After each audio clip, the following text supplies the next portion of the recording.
Under the Biden administration, the Iran-backed Houthi rebels in Yemen, who have effectively taken over the country, have significantly escalated their activities, culminating in a dramatic increase in their aggressive activities. They recently carried out an attack on Tel Aviv, Israel, resulting in 1 fatality and at least 10 people injured.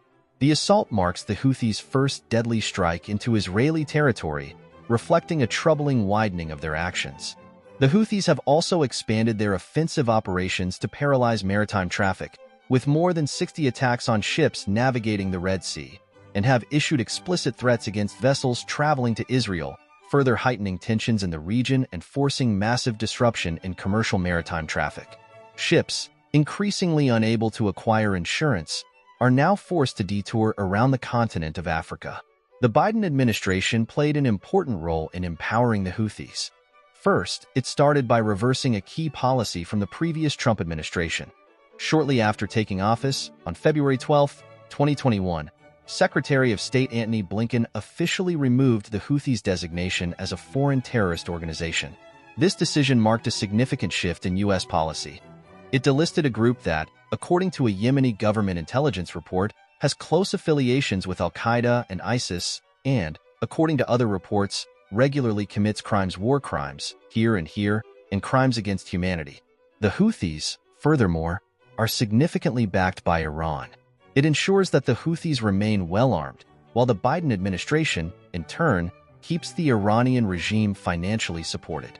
The Iranian regime has been involved in smuggling prohibited weapons and advanced military technology to the Houthis in Yemen.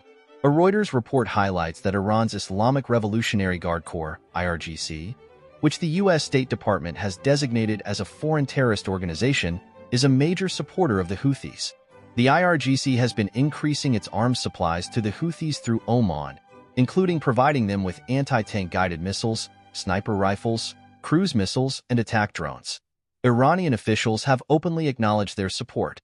For instance, Esmail Ghani, the deputy commander of the IRGC's Quds force, confirmed as early as 2015 that those defending Yemen have received training from Iran. Those defending Yemen have been trained under the flag of the Islamic Republic of Iran. The Biden administration's policy has involved releasing billions of dollars, for instance, here, to the Iranian regime, and refraining from enforcing stringent sanctions against Iran, here.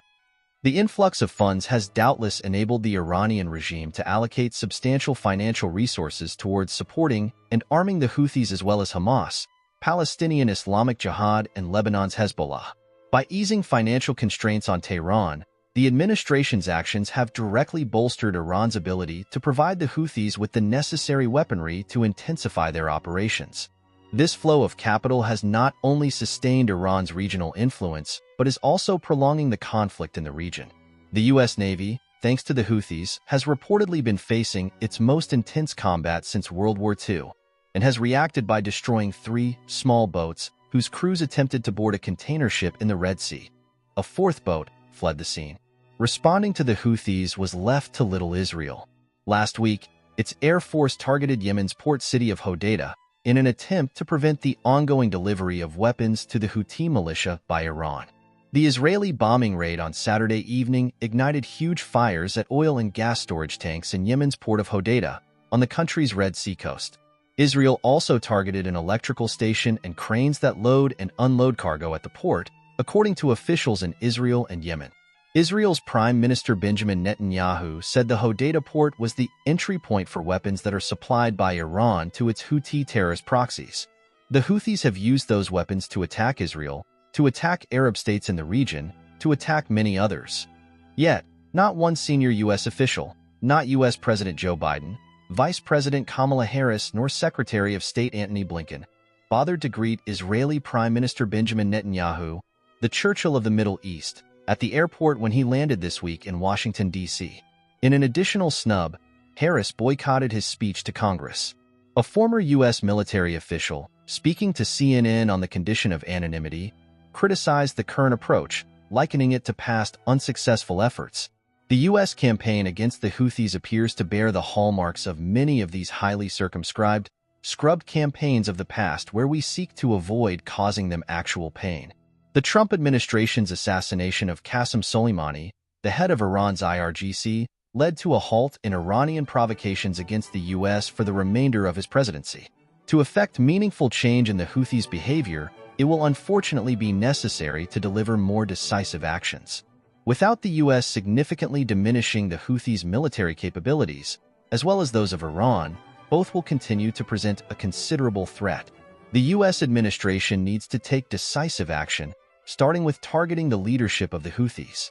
The administration also needs to redesignate the Houthis as a full-fledged foreign terrorist organization. In January, after pressure, the Houthis were ultimately named Specially Designated Global Terrorists, a level below Foreign Terrorist Organization, which enables them still to receive funding and enter the United States.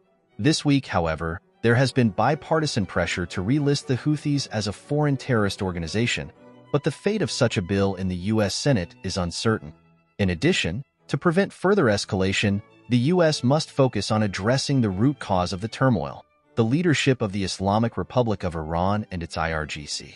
Options could involve targeting Iranian ports used for oil exports, or striking IRGC facilities while rigorously enforcing existing sanctions.